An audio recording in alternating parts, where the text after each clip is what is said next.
Hi, we are moving on to the next section, Schrodinger's wave equation. First, we'll discuss the time-dependent wave equation. We shall work in the Schrodinger picture. We know that in the Schrodinger picture, the states evolve with time and the operators are time independent. And we know that the states evolve in time according to this equation called the Schrodinger equation. So this is the Schrodinger equation that gives us the evolution of the state ket with respect to time. Now let's examine how this equation looks like in the x representation. Right, so we'll start with this equation and we'll go to the coordinate representation in the sense that we'll use the eigenkets of the position operator as the basis. All right, and let's see how this equation looks in the position representation. All right, in other words, our task is to study the behavior of the wave function. Right? This thing is the wave function. This is called the position representation of the ket, the state ket. This is the position representation of the state, and this is called the wave function. This is called the wave function. All right. So what we are trying to understand is how this wave function changes with time. Okay. In other words, our task is to study the behavior of the wave function as a function of time, where ket alpha comma t0 t is a state ket in the Schrodinger picture at time t, and bra x prime is a time independent position eigenbra with eigenvalue x vector prime. Okay. So these are just the eigenbras of the position operator. So as we have mentioned before, these wave functions are nothing but the expansion coefficients of the state ket alpha in the position basis. Okay. Now the Hamiltonian operator is taken to be h is equal to p square divided by 2m plus v of x vector. P square is the square of the momentum operator. V of x vector is the potential. It's written here as a function of the position operator. Okay. Now let's look at the matrix elements of this operator in the position basis. Right. So the matrix elements of this operator V of x vector in the position basis. Right, these are written like this: bra x vector double prime, V of x vector, ket x vector prime. All right. Now we see that this is this V of x vector is a function of the position operator. Ket x vector is a position eigenket. Right. So we can use the eigenvalue equation. V of x vector is equal to V of x prime. Sorry. V of x vector acting on ket x prime is equal to V of x vector prime multiplied by ket x vector prime. Okay, the eigenvalue equation. So here we have got a function of the operator. Here we have got a function of the eigenvalue. Okay, we can use this eigenvalue equation in here. We can write this as this is equal to bra x vector double prime. This now I write as a function of the eigenvalue V of x prime multiplied by ket x prime. Okay. Now since this is not an operator, we can take it outside. So this becomes V of x vector prime bra x double prime ket x prime. And we see that it satisfies this condition. So this we can use the orthonormality condition for 3 dimensions. So this is written as delta cube of x vector prime minus x vector double prime. Okay. So we see that the matrix elements of the potential, the matrix elements of the potential operator has this form, right? It's V of x prime delta cube of x vector minus x vector double prime. So clearly this is diagonal. Clearly this is diagonal in the position basis. In the position basis. Okay, because this will have a non-zero value only if x prime is equal to x double prime. If wherever x prime is not equal to x double prime, this Dirac delta will give 0. Right, so it has non-zero value only when x prime is equal to x double prime. So we can say that it's diagonal in the position basis. Right. Now, if the potential satisfies this form, if the potential satisfies or if the matrix elements of the potential has this form, we say that the potential is local. We say that the potential is local. All right. So we are dealing with the local potential here. So this form of matrix elements in the position basis for the potential means that we have a local potential. Okay. So we said that a potential V is local if its matrix elements, if its matrix elements in the position basis,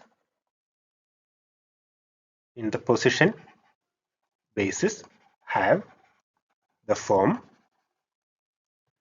bra x vector double prime v ket x vector prime is equal to v of x vector prime delta cube of x vector prime minus x vector double prime. All right. Now, specifically, if the matrix elements include a Dirac delta of this form, then we are dealing with a local potential. All right. Now, we have not yet explained why this is called a local potential. Right. So, why do we call it a local potential if its matrix elements in the position basis have this form? We have not yet explained that. So, we won't discuss it in detail right now. We have not yet explained what non-local potentials are. All right. Now, why would we call a potential non-local if its matrix elements do not have this form? Right. These questions we don't answer right now. It will take a little bit of time. Okay. Now, for now, we'll just include this term to our vocabulary. All right. We'll just include this term to our vocabulary. So we'll talk about local potential, non-local potential, etc. later on. All right. Maybe you can think about it a little bit. All right, I'll give you a hint. What you need to look for is the action of a potential on ket alpha and the position representation of that. All right. Now, if we have got ket alpha, state ket alpha, and we have the potential operator acting on ket alpha, what does its position representation look like? What does its position representation look like? All right. Now, what does the position representation look like if the matrix elements are of this form? All right. And what does the position representation or the position representation look like if the matrix elements do not have a delta function like this? All right, so I leave that as an exercise for you. Check that and see if you can interpret your result. Okay. Let's now derive the Schrodinger's time-dependent wave equation. All right. For that, we first write the Schrodinger equation for a state ket. This we have already done. We have already seen that state kets evolve according to this equation. All right. Now we go to the x representation or the position representation, which means that we push a bra x vector prime from the left on both sides. Okay. Now in the Schrodinger picture, I think we have already seen this. The eigenkets and eigenbras, they do not change with time. Okay? The eigenbras and eigenkets do not change with time. This can be seen easily as follows. Suppose we have got this eigenvalue equation. A acting on ket A prime is equal to A prime multiplied by ket A prime. Right? Now suppose that ket A prime changes with time. Suppose that the eigenvectors or the eigenkets change with time. Right? Suppose it changes to some other state. Let's say ket A double prime. Suppose it changes to some other state, or maybe I'll write it in a more general form. Let's say that it has changed to a state ket alpha. Right? And then this equation would become A ket alpha is equal to A prime multiplied by ket alpha. All right? Because in the Schrodinger pictures, operators do not change with time. Only states change with time. Now, if we assume that this eigenkets change with time, and let's say that it has become a different eigenket, ket alpha, at a later time, right? Then this equation would become A acting on ket alpha is equal to A prime multiplied by ket alpha. Okay? But since this is an eigenvalue equation, we cannot have a different ket. We cannot have a different ket with the same eigenvalue A prime as ket A prime. Right? This means that ket alpha has to be equal to ket A prime itself. Right? Since operators are not changing, this means that ket alpha has to be equal to ket A prime. Right? Because by definition, ket A prime is the eigenket of operator A with eigenvalue A prime. All right. What do we have here? What we have here is also an eigenket of operator A corresponding to the eigenvalue A prime, which means that ket alpha has to be equal to ket A prime. In other words, all right. In other words, eigenkets do not change, or eigenkets and eigenbars in the Schrodinger picture do not change with time. They do not change with time. Okay. The reason, as we said here, is that because operators do not change with time. Right? Now, if that is clear, we just push this bar x vector prime from the left. All right? So it will pass this derivative with respect to time because these kets do not change with time. These eigenkets or eigenbars do not change with time. So it will simply bypass this time derivative and hit the ket alpha t0 t here. Right? So we will have the equation IH bar partial derivative of with respect to time of bra x vector prime ket alpha t0 at time t is equal to bra x vector prime h ket alpha t0 comma t or t0 at time t. Right? So here, as we said, we have used the fact that the position eigenbars in the Schrodinger picture do not change with time. Okay. Now this is what we have. IH bar partial derivative with respect to time of bra x vector prime at alpha comma t0 at time t is equal to bra x vector prime Hamiltonian acting on at alpha comma t0 at time t. Okay. Now we can use the form of the Hamiltonian that we wrote down in the beginning. Right? We said that H has the form p square divided by 2m plus v of x vector. All right. Now we can insert the form of the Hamiltonian in here, this form of the Hamiltonian in here, and we get this equation IH bar partial derivative with respect to time of bra x vector prime alpha comma t0 at time t is equal to. Okay, we can separate these terms. So I'll write this as two terms now. This is bra x vector prime. We have got p square divided by 2m acting on alpha comma t0 at time t plus bra x vector prime v of x vector acting on get alpha comma t0 at time t. Okay, let's look at the first term. So this term can be written as, let's look at this term, bra x prime p square. I think I'll have this 2m outside, so 1 by 2m bra x vector prime. Here we have got p square acting on get alpha comma t0 at time t. Right? If you look at this, this is the position representation of p square acting on get alpha comma t0 at time t. All right. So we have already seen these things.